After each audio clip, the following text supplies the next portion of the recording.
Today we begin with a story that hits the pocketbook, the cost of prescription drugs. According to one estimate, by 2020, we'll be spending an incredible $400 billion a year on prescription drugs in the U.S. All that money, and there's no easy way to figure out how much a particular medicine will cost you at a given pharmacy. We discovered one important thing. Some of the cheapest prices might be found where you least expect them.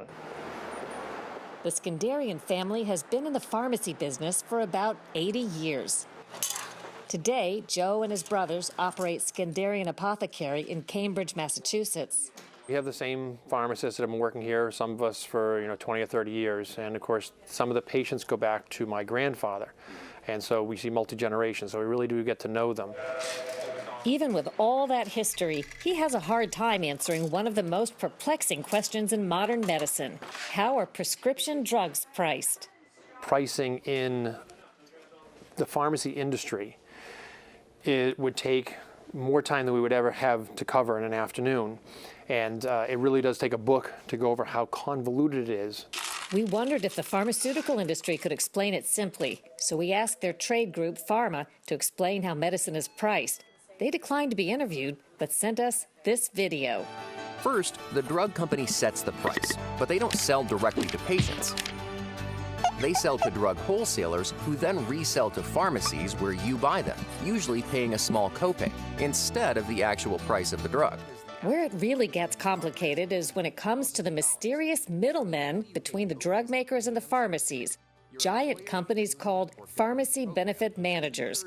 They're hired by groups offering insurance, whether they're company employers, unions, or the government. That's why they hire pharmacy benefit managers, or PBMs, which reduce costs by negotiating rebates and other discounts from drug companies. That's where things become very murky. So again, we sought some clarity. What determines the pricing of these drugs? It depends on a number of things. Number one, you have the price that the manufacturer sells to wholesalers. Then wholesalers sell to other middlemen and other middlemen. Eventually it goes down to the drugstore. Everybody along that chain puts a markup on. Barbara Anthony is a healthcare cost expert at Pioneer Institute Public Policy think tank. Hi, Scott.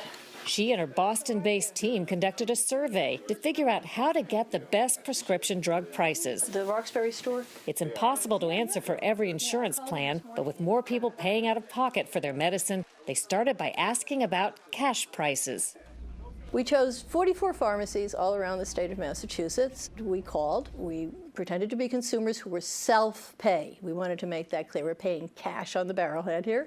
And we asked for the price of 5 generic drugs and 3 brand name drugs from each of these pharmacies. And we obtained the price as best we could. When they were able to get the information over the phone, they ended up with some important and surprising results. There were wide, unpredictable variations in drug prices that to the average consumer have no rhyme or reason. We found some staggering differences in price. Amoxicillin's a popular antibiotic. What were the price ranges for that? We were shocked at the range. This is a generic drug now. We're not talking about a brand name drug. It's a generic antibiotic. Amoxicillin ranged from $4 to more than $20. There's a very popular generic to control cholesterol, atorvastatin. And according to your study, you found prices as low as $4 at one pharmacy, but $199 at another pharmacy, an outlier. Independent stores were selling this drug for $10 to $15. All of the chains we looked at were higher. They were $70, $80, $90, over $100. This is the same drug. It's a generic drug. It is very cheap. Patanol is a popular eye drop medication. There was a wide range in price on that too.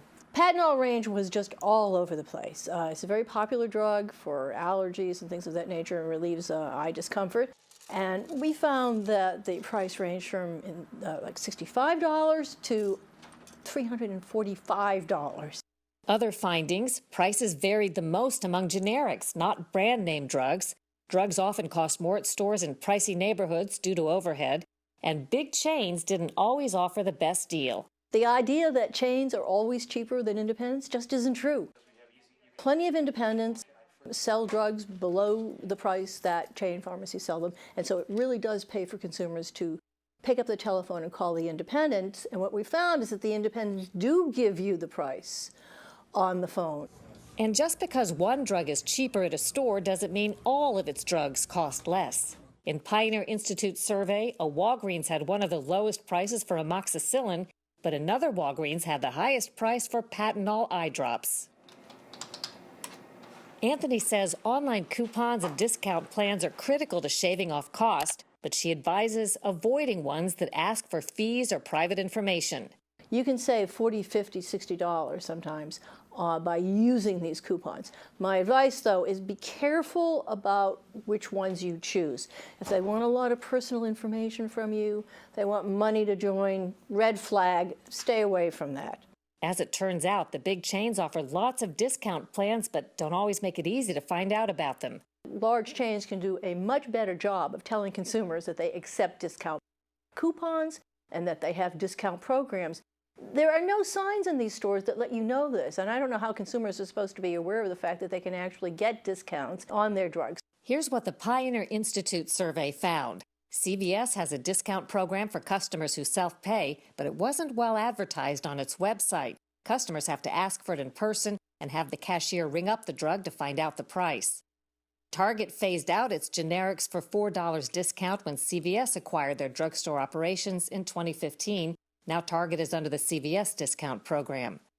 Walgreens offers some discounts to members who pay $20 a year for an individual and $35 for a family. Their website gives prices for specific drugs. Walmart offers certain generics listed on their website for $4 for a 30-day supply and $10 for a 3-month supply.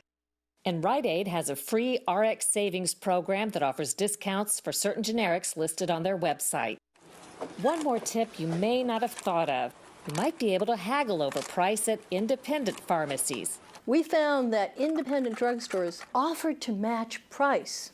They were willing to negotiate, actually, so as not to lose business. We do our best to say, if you come in and say, look, if something costs $15 and I tell you it costs $17, well, tell me you're paying $15.